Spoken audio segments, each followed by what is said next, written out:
Why y'all always catching me in the middle of me lighting up my shit, bro? Can't I just light the stuff up, enjoy the pool, and then just sit but nah. What's up, everybody? Welcome back to Go Sox. This is your boy Manny. Today we are reacting to SCP-6305. One time at middle school. One time at middle school, I almost got, what happened? No, I think I was a good middle school. Nah, well, I wasn't. I think I body slammed somebody in the middle of detention too. I think I had detention that day, and then me and this boy, I'm not gonna say names, but me and this boy got into it, and we got in a fight, and I think I body slammed that motherfucker. That's one thing I remember in middle school, or was it high school? Probably middle school. I body slam a lot of people. I fight a lot of people. What is to you? Well, you gotta ask so many questions. It's by The Rubber. Like, comment, subscribe to The Rubber. Like, comment, subscribe to me, Go Sox. And let's get this video started. Viewer discretion is advised. I was once dared to go into some abandoned middle school in a nearby rinky-dink town. Apparently, it was haunted, and the boys thought it would be hilarious if one of us spent the night there. And guess who the luckiest guy in the room was that had to be the one to do it? That's right, me. Lost every single game of rock, paper, scissors, and so I had to do it. My friends said they would meander around the property, eating, drinking, and just having a good time, while I, on the other hand, was walking through the decaying halls. There wasn't anything out of the ordinary. It was the typical abandoned school after all. There was trash, graffiti, broken doors, and spiders. So you're gonna graffiti troublemaker. Who is you, though? Where's your hash? Or like, where's your signature at? Like, come on, man. You can't just be saying, we gotta know who the troublemaker Johnny, what's up? Something like that. Come on, bro. You fucking up. An aberrant amount of spiders, actually. Black widows. Needless to say, I kept my distance from them. But as far as haunted places go, it was pretty standard. Feeling bored and not scared, I called my friends and wanted to see if they wanted to come inside anyway. They agreed as they wanted to do some urban exploration and were bored of standing around our car. I was already on the north side of the school while they entered from the south side. This a fucking school? Why do people do this? Like, go to an abandoned place. What's your gain from this? I'm black, I don't know. I figured I'd wait for them in the cafeteria, and waited. And then came the screams. I jumped up and ran towards my friends shouting for help, panicking. But one by one their voices were silenced until there was nothing left but the deafening sound of my heart beating. I stopped running and stood still, unsure what to do or where to go. Fearing it was too late for my friends, I turned around and stopped at the side in front of me. There was a monstrous spider's web created from ropes, and strapped to said ropes were my friends. That's your friend? Yo, why that boy got green? You know what? I like that. Maybe, okay, everybody. I'm thinking about when my hair grow, I don't know what color I should dye it, because I love the Eagles. Y'all can holler at me. If you want to fight me, bring it on. I don't care. Eagles till the day I die. Okay, let's keep going. But yeah, I like the Eagles, and I'm trying to think about when my hair get longer, I should, like, is this long right now? Like, it's not long enough. So when it get longer, I thinking about dying and shit. My bad. I just wanted to talk about my hair. Baffled and frightened, I took a few steps back and called out to them. Pain. So much pain. Why did they do it? They all said in unison, spiders pouring out of their eyes and mouths. Suddenly, several ceiling tiles fell down. a grotesque and monstrous worm-like creature with huge spider legs. A young boy's head for a face descended down. It shrieked at me, and I wasted no time in turning and sprinting towards the exit. It lumbered after me at an insane speed, and I was only saved thanks to a huge amount of rubble in this particular hallway. Moments later, I burst out of the building and sprinted away from the area. Funnily enough, I expected the deaths of my friends to be on the news and the talk of our town. But no one confronted me about it. It made me feel uneasy. I had to confront my friends' parents directly. But when I went to one of their houses, they were in the company of men in black uniforms with some sort of logo on them. So my channel is finally taking off. I got 6 subscribers and 4 videos so far, but my next video needs to be big. Maybe I should...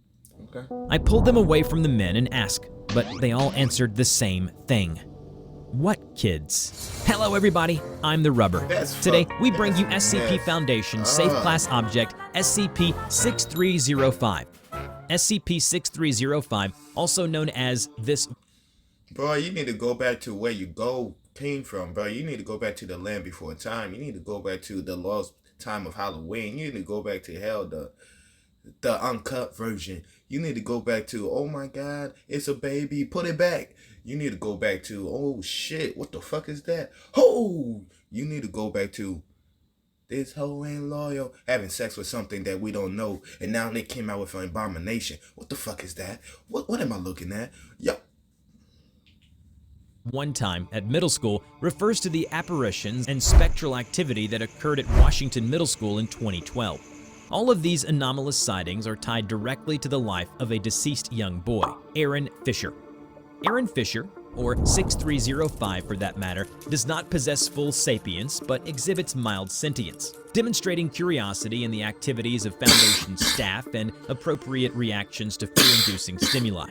It is important to note that 6305 does not exhibit any human emotions. All cries for help and respite from its current situation are auditory hallucinations. In other words, all screaming or any emotions displayed by Aaron Fisher and spectral hallucinations are to be considered fake. Researchers deem them to be simply Aaron Fisher mimicking human emotions, something he lost once he perished. All that remained of him was his resentment for teachers, friends, and family.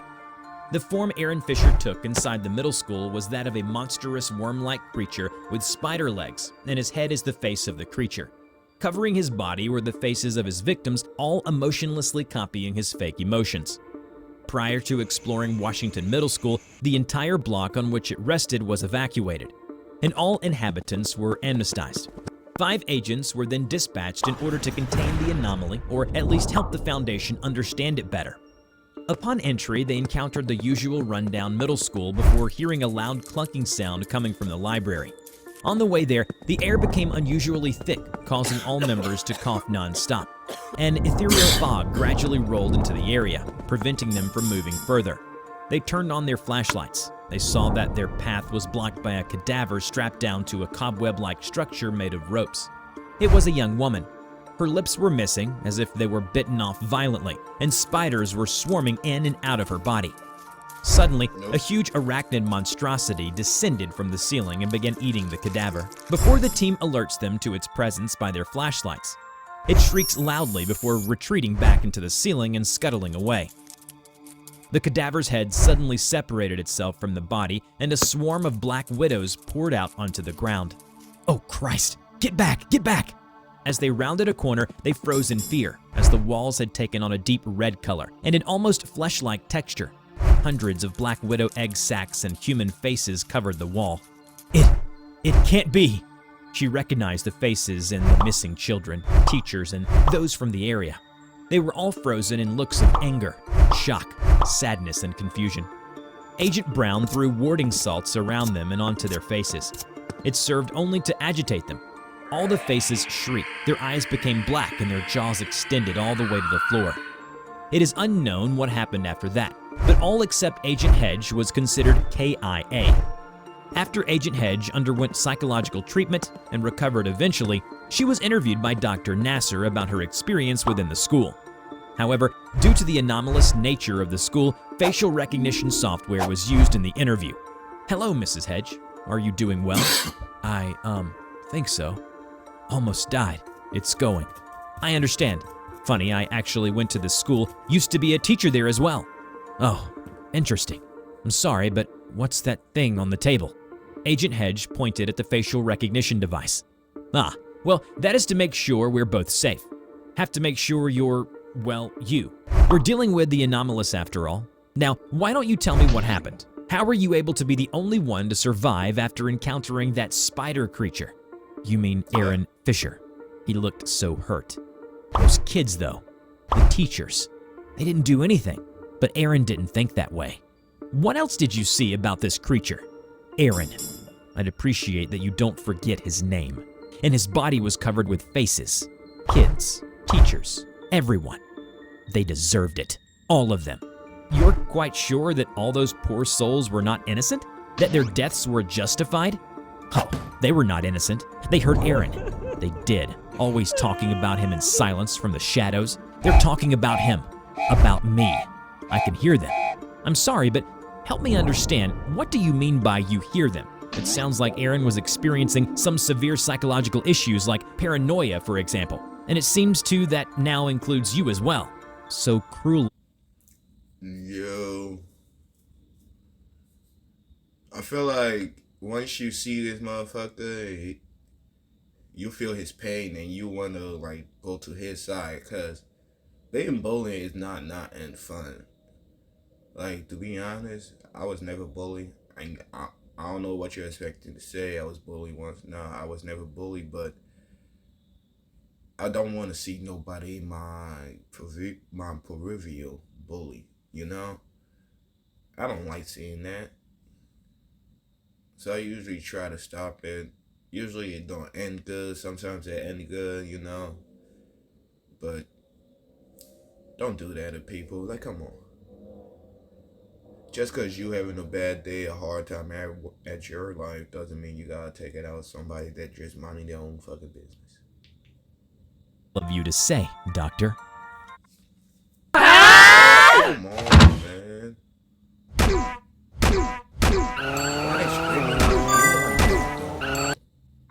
My apologies. It's just that, from my perspective, Aaron's paranoia was so overwhelming it blindsided him. It led him to such strong spiritual resentment, shall we say, towards the world of the living.